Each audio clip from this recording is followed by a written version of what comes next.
Event Horizon. The first time I watched this movie, I did so after eating. That was a mistake, but hey, I guess sometimes you gotta learn the hard way. Back in 1997, when people were going to movie theaters to watch science fiction movies like Men in Black and The Fifth Element, another more obscure science fiction movie slipped through the radar. That being Event Horizon, starring Lawrence Fishburne and a truly terrifying Sam Neill. Set in the future, it follows a crew of astronauts who set out to rescue a missing spaceship known as Event Horizon after it disappeared and mysteriously turned up around Neptune.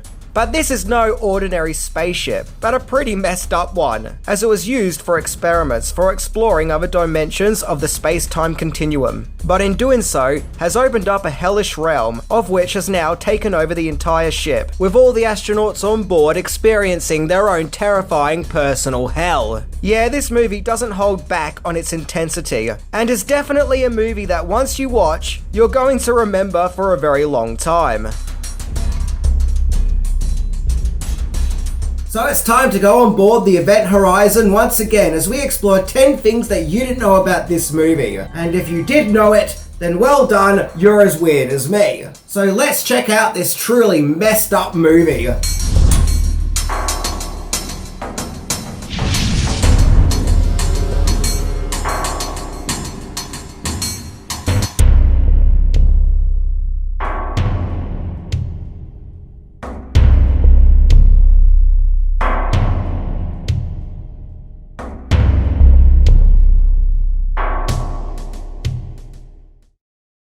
Number 10. A haunted house movie in space. Event Horizon was the brainchild of scriptwriter Philip Eisner, which despite how much of a cult classic Event Horizon has become, he actually doesn't have many other credits to his name. His other writing efforts include Firestarter Rekindled, which was a TV series which acted as a sequel to the Stephen King movie Firestarter. He also wrote the script for a movie called Mutant Chronicles, which I haven't seen, and Sweet Girl, which I also haven't seen.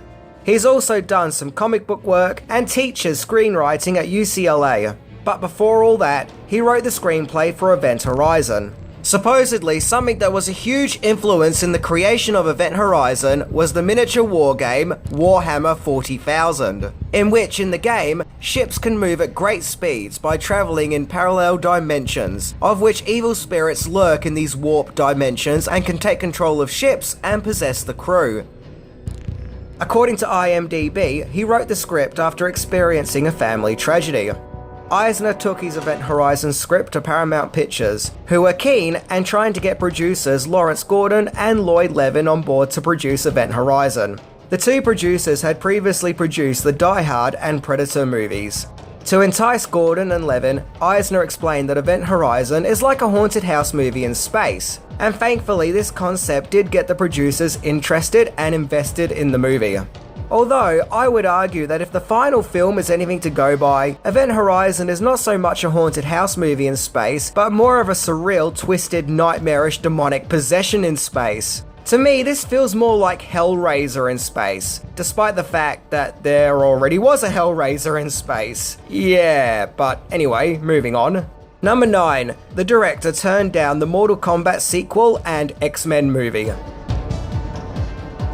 Event Horizon was directed by English director, scriptwriter and producer Paul W.S. Anderson, and his first movie was a British crime action drama called Shopping. However, his next movie really catapulted him up the ranks in Hollywood, as in 1995 he directed the Mortal Kombat movie, which was very successful, probably due to the fact that it was based on a very popular video game of the time, but also because Anderson was able to pull it off in the first place.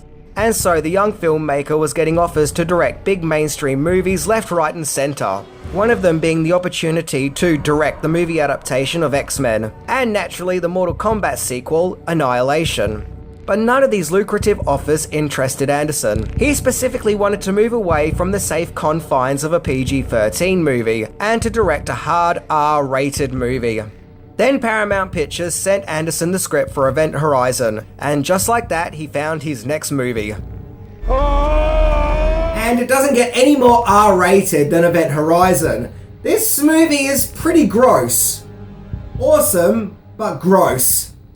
Have your vomit bags ready. Number 8. Less alien and more Shining. Although Anderson was interested in directing an R-rated horror space movie, he immediately felt that changes needed to be made to the script, as he felt the original script, which primarily featured passengers of a cruise spaceship encountering alien creatures with tentacles, was just too similar to the movie Alien. The irony being Event Horizon was originally pitched as a haunted house movie in space, and Alien itself often gets the mantra of being a haunted house movie in space.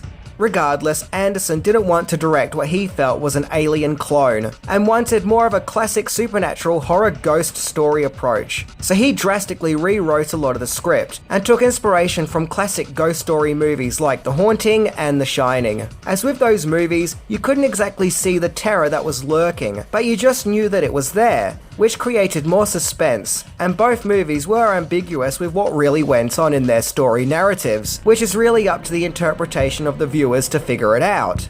Anderson also wrote themes of hell, with the ship being possessed by evil, unforeseen dark forces from a dimension of ultimate evil, unlike the original script, in which it supposedly was aliens who were the cause of the possessions and other weird events taking place. Number 7. Titanic caused Event Horizon to be a super fast production. At the time that Paramount Pictures had started the production of Event Horizon, it was also in the process of producing James Cameron's Titanic. However, the success of Titanic would somewhat lead to the failure of Event Horizon, as because Titanic was such an extravagant production, its release date needed to be pushed back. Originally, Titanic was to be released in July 1997, but due to delays, its release date was postponed to December of that year. This left Paramount with a problem, as they had an empty slot in their summer movie schedule, and needing a movie real quick, Paramount gave Event Horizon's production just 10 months to get the movie completed. Just 10 months from the moment it got greenlit to the final editing process. 10 months is an insanely short amount of time to get a production like Event Horizon completed. After all, this wasn't some small-scale movie. This was a big special effects spectacle set in space, and processes like special effects, building sets, and stunt work take a long time to accomplish, and aren't really a process that can be rushed. But regardless, despite its super speed production, Event Horizon was completed on time. So if you ever feel like Event Horizon feels a little rushed, and like maybe it could have been a little bit better, then you've got Titanic to thank for that.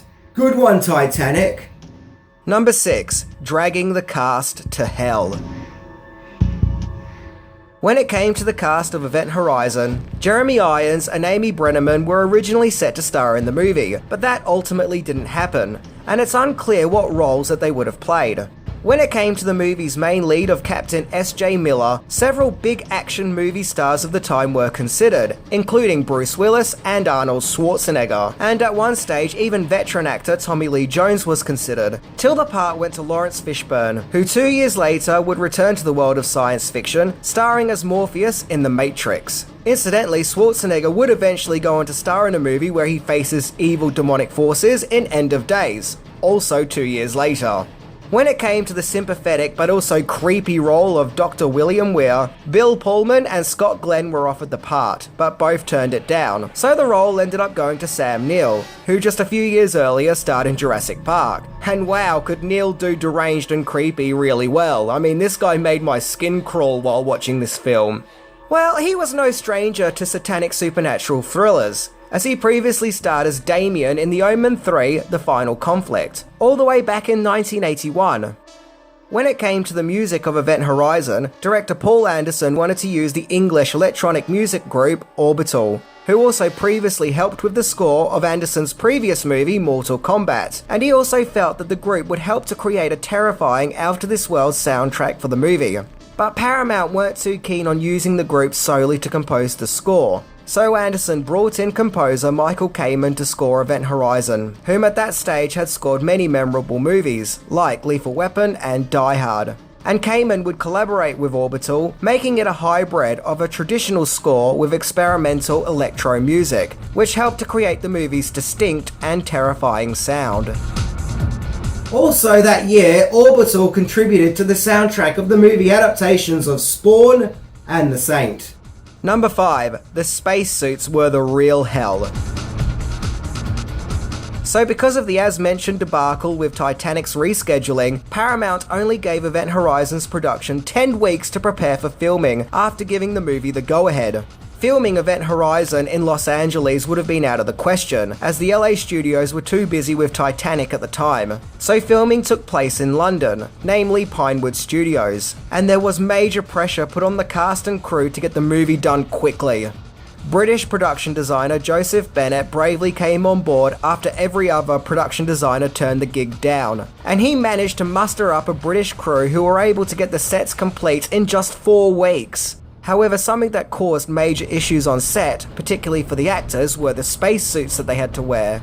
These suits were extremely big and bulky and weighed 30 kilograms. The actors couldn't stay standing up in the suits for too long, or they would risk having serious back injuries. And to make matters worse, they also couldn't sit down while wearing the suits while on set because of their rucksack designs. So to accommodate this, special poles were built on the set that the actors could use to suspend themselves in between takes. So thankfully, because of this, no one was left with a serious back injury. And by accounts, Lawrence Fishburne named his spacesuit Doris. I have no idea why. Number 4. Creative influences. Once again, going back to good old IMDb, the original title for Event Horizon was in fact The Stars My Destination, which, admittedly, isn't as impactful and sounds like it's trying to be poetical or something. The name Event Horizon was chosen as it was named after the theory of a black hole, of which is so powerful it's faster than the speed of light, and simply nothing can escape it, which creates a void where the laws of physics no longer exist. So, in other words, the end of the physical universe, so to speak. Which makes sense, as the ship in Event Horizon was all about the dangers of leaving our physical realm into another one. The actual design of the ship was modelled after the famous Notre Dame Cathedral in Paris, with a great deal of the ship looking like a Gothic cathedral. In fact, Event Horizon also features a lot of satanic imagery and symbolism. When it came to special effects, Paramount chose to keep costs down, and thus not use the services of special effects powerhouses that the company usually uses, like DreamWorks and Industrial Light and Magic, and instead decided to use smaller UK and European-based studios, like Mass Illusion Cinesite and the London Computer Film Company. And to be honest, the special effects in Event Horizon looked good for their time, and were a highlight of the movie.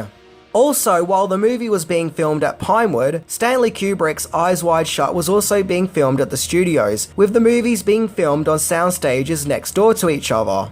So in theory, the cast and crew members from both movies probably visited each other's sets. I like to think that behind the scenes, when the cameras weren't rolling, that while wearing his creepy demonic makeup, Sam Neill was hanging out with those weirdos in their masks from Eyes Wide Shut. I don't know why, but that just makes me happy. It just does. Number 3. Lost scenes. Anderson was given just 6 weeks to edit Event Horizon, on time for its emergency release date. Once again, in order to quickly get the movie out on time in Titanic's intended release schedule. However, when the editing process started, he had not yet finished filming. So this left him only 4 weeks to work around the clock and edit the movie together. The original cut of Event Horizon clocked in at 130 minutes, and both test audiences and Paramount Pictures were shocked with what they saw. Apparently, this cut was so intense and gory, some people even fainted during its test screenings. According to TheRinger.com, Paramount was so taken aback with the gore because they thought that the movie they were getting was something like Star Trek, only just a little bit darker. They had no idea about the gruesome footage that had been shot, particularly with the visions of hell scenes, as Paramount didn't realise just how messed up those scenes were, as Anderson filmed those scenes on weekends with a small crew, without the studio overlooking his work. Anderson was ordered to cut the movie's running time and to cut out a lot of the extreme gore. So Anderson got the movie's running time down to 96 minutes, but in hindsight he regrets doing this, as he felt that he cut too much of the movie out, and that Event Horizon lost its true essence. However, in later years when Event Horizon had become a cult hit, there was a plan to release a director's cut of the movie on DVD, which was to be the original 130-minute cut. But sadly, when it came time to put this complete cut together, many of the scenes couldn't be found. Now, some deleted scenes were found, and some in the strangest of places, one being a salt mine in Transylvania. And a lot of the deleted scenes which were retrieved were badly damaged and unusable, with other deleted scenes existing on VHS tapes, which were also deemed unusable. In addition to that, a huge bulk of the deleted material is still missing, and many believe at this point they are unlikely to be found. But who knows, maybe somewhere along the line more deleted scenes of Event Horizon will surface. Number 2, You've Got a Friend in Kurt. After the release of Event Horizon, it had become clear that the movie was a flop.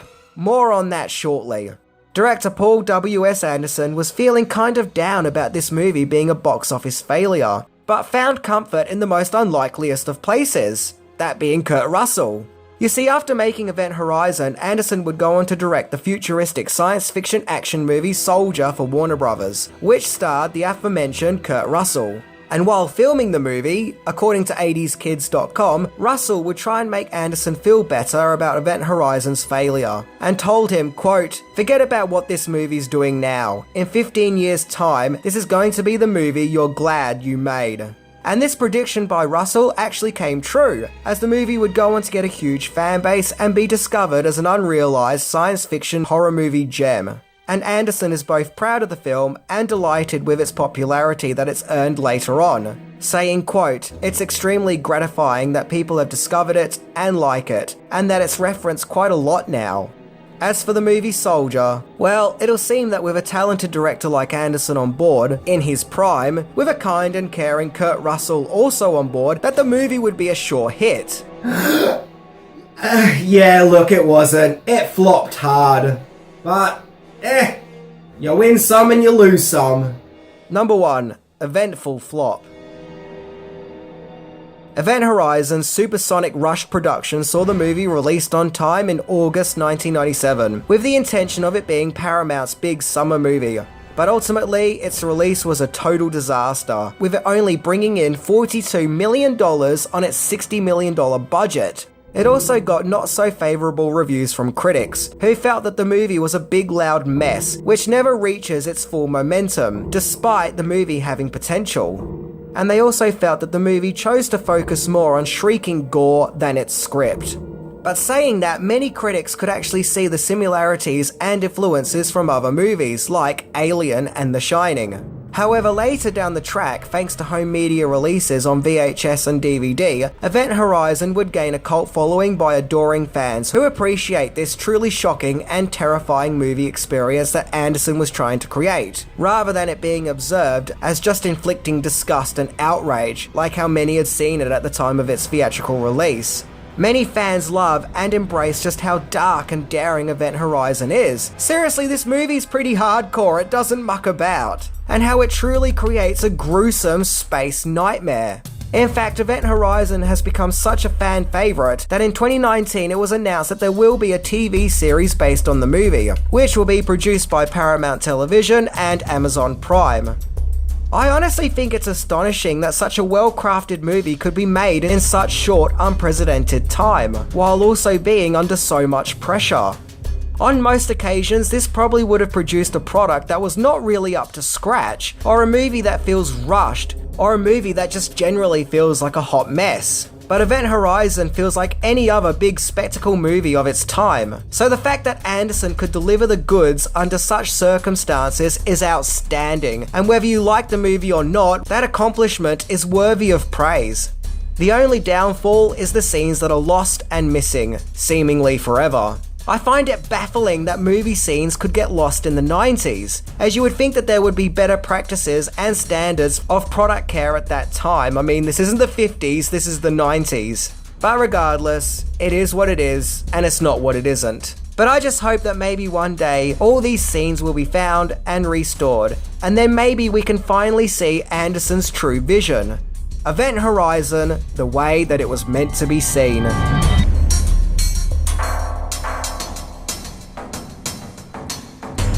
So in a way, it's kind of tragic that Event Horizon is now 25 years old and we're yet to see it the way it was truly intended to be seen. But that said, what we do have is still pretty good and pretty horrific. This movie sure does hit you over the head with how full on it is. So keep that in mind if you go to watch Event Horizon and haven't seen it before. Anyway, I'm Minty, and here's hoping that one day we'll see the Anderson cut.